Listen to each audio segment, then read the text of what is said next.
सुप्रभात. माझे नाव वैभव माने. मी सध्या MIT ज्युनियर कॉलेज मध्ये इयत्ता 12वी मध्ये शिकत आहे. तर मी आज सावरकर एक वैश्विक नेता याविषयी माझे मत मांडणार आहे. स्वातंत्र्यवीर विनायक दामोदर सावरकर हे नाव ऐकले की समोरून धडाडून पेटलेला यज्ञ दिसतो. तो नुसता यज्ञ नाही तर ऋग्वेदामधील एका सूक्तामध्ये विश्वाच्या निर्मितीचा तो मंत्र आहे. ओम यज्ञेन यज्ञ भयजंत देवाः, म्हणजे विश्व कसे निर्माण झाले तर ईश्वराने स्वतःच यज्ञ आखला आणि स्वतःची समिधा अर्पण करून हे विश्व निर्माण केले. पेटवलेला यज्ञ ही तूच आणि समिधा पण त्यांचंच आयुष्य, असे धडाडून पेटलेला यज्ञ म्हणजे सावरकरांचं आयुष्य. तरुणांना देशाकरता समर्पणाचा स्पर्श हवा. मातृभूमीला आयुष्य अर्पण करण्याची आतून आलेली प्रेरणा, मातृभूमीसाठी जीवाची होणारी तगमग, हे सर्व अवघ्या वयाच्या 14व्या वर्षीच विनायकरावांना तळमळीने वाटले. जेव्हा चाफेकर बंधूंना फाशी दिली आणि पहाटे देवीसमोर उभारून प्रतिज्ञा घेतली, मातृभूमीच्या स्वातंत्र्यासाठी सशस्त्र क्रांतीचा केतू उभा करून मरे तोवर झुंजेल. 1898 साली जो यज्ञ पेटला तो 16 फेब्रुवारी 1966 पर्यंत अखंड पेटला. त्यात अनेक चढ उतार आले. मनात आत्महत्येचा विचार आला, पण त्याचा अर्थ संकल्पाचे बळ कुठे कमी पडले आहे असं नाही. असा असामान्य विचार, धैर्य, अंदमानच्या 11 वर्षाच्या काळ्या पाण्याची शिक्षा असो किंवा रत्नागिरीची स्थानबद्धता असो, हे बळ, धैर्य त्यांच्याकडे होते. अनेक प्रकारचे उत्कृष्ट लेखन, निबंध, काव्य त्यांनी केले. कमला हे तुरुंगाच्या कोठडीत लिहिलेले शृंगारिक काव्य कालिदासाच्या तोडीस तोड आहे. त्यासाठी त्यांनी नवीन वृत्त तयार केले, विनायक वृत्त. त्यांचे साहित्य असामान्य नाही. यातून त्यांनी शास्त्रीय दृष्टिकोन, विज्ञान निष्ठा, भाषा शुद्धीची क्रांतिकारी विचार प्रज्वलित केले. महापौर, अर्थसंकल्प, चित्रपट, दिग्दर्शन, संकलन हे शब्द सावरकरांनी दिले. अभिनव भारत सोसायटीची स्थापना त्यांनी 1904 मध्ये आपल्या भावाबरोबर केली. फ्री इंडिया सोसायटी आणि इंडिया हाऊसचे ते सदस्य बनले. 1857 चे स्वातंत्र्य समर या पुस्तकासाठी त्यांना शिक्षा झाली. 1857 स्वातंत्र्य समर हा एक बंड नव्हता, तो एक उद्रेक होता. नियोजनबद्ध स्वातंत्र्य मिळवण्यासाठी उर्मी होती. यात हिंदू मुस्लिम एकाचे छान मेळ होते, हे सावरकरांनी त्यांच्या पुस्तकातून पटवून दिले. माझीनी त्यांचा आदर्श होता. भारतीय राष्ट्रीय एकात्मतेचे स्वप्न सावरकरांनी पाहिले आणि दाखवले. शत्रूचा शत्रू हा आपला मित्र. दुसऱ्या महायुद्धात गरज पडली तर हिटलर आणि जपानचे हुकुमशहा यांची मदत घेऊन स्वातंत्र्य लढा सुरू ठेवला पाहिजे, असं सुभाष बाबूंना सांगणारे सावरकरच होते. भारताचे सैनिकीकरण ही कल्पना ही सावरकरांचीच होती, असेही सुभाष बाबू सांगतात. स्वतंत्र बलवान राष्ट्र हे स्वप्न सावरकरांनी दिले.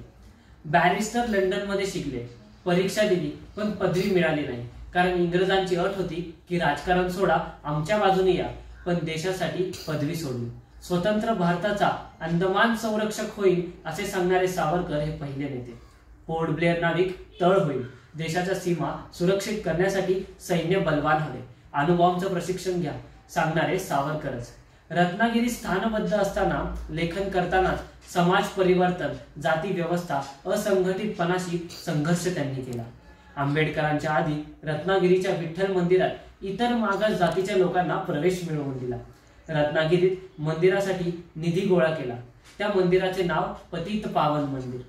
संघटित देशासाठी जाती व्यवस्था, धर्मव्यवस्था नष्ट झाली पाहिजे, हा त्यांचा आग्रह होता. राजकारणात संयम हवा. राजकारणाचे हिंदूकरण आणि हिंदूंचे सैनिकीकरण करणे हे किती महत्वाचे आहे ते त्यांनी पटवून दिले. सैन्य बलवान हवे तरच राष्ट्राचे रक्षण करू शकेल, हे त्यांना माहीत होते. गांधीजींच्या धोरणामुळे भारताची शकले होणार, हा अंदाज त्यांनी बऱ्याच वर्षांपूर्वी लावला होता. अखंड भारताचे स्वप्न खंडित झाल्यावरही उरलेला 2/3 भारत आपल्या हातात घ्या आणि त्याला समृद्ध करा, असे सांगणारे सावरकरच.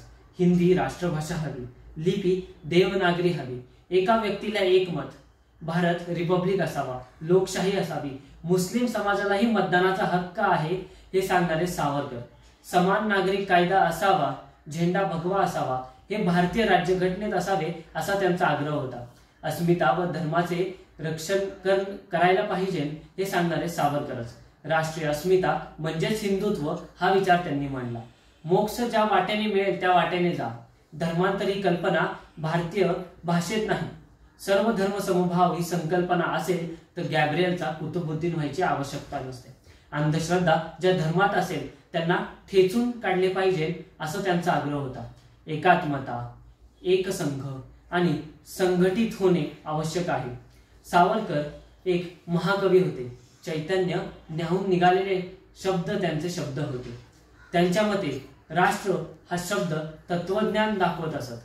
प्रत्येक शब्दाला जीवनाचे मोल असते. महास्वप्न पाहण्याची दृष्टी, मराठी संस्कृत भाषेचे समर्थ, उत्तम वक्तृत्व हे त्यांचे गुण असामान्य होते. त्याहीपेक्षा ते विज्ञान महर्षी होते. वैचारिक क्रांतीचे ते द्रष्टे होते. खरा वैज्ञानिक मानवतावाद त्यांनी आणला. विज्ञानाचे प्रयोगनिष्ठ नियम मानवजातीला झाले पाहिजेत, तोच आमचा खरा सनातन धर्म होय. अद्यावत व्हा हे त्यांनी 40-50 वर्षांपूर्वी सांगितले. विज्ञाननिष्ठ जगात गेल्याशिवाय तुम्हाला जगात किंमत राहणार नाही हे सांगणारे सावरकर. आजचं काय ते सांगा, बुद्धीला शरण जा, बुद्धिनिष्ठ व्हा.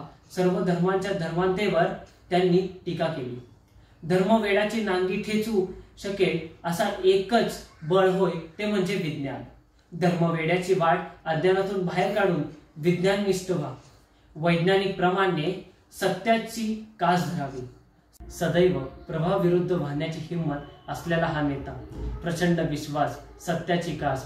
समाज आपल्याला वाळीत टाकू शकतो हे माहीत असूनही सडेतोड विचार प्रकट करणे, बोलणे, साहस, लवचिकता, दूरदृष्टी, व्यावहारिकता, किती किती गुण सांगू. आधुनिक भारताचा हा ऋषी होता. बालपण आणि मृत्यूकडे जाणे हे तेवढेच तेजस्वी होते. हे एका वैश्विक नेत्याचे गुण नाहीत का हो? धन्यवाद.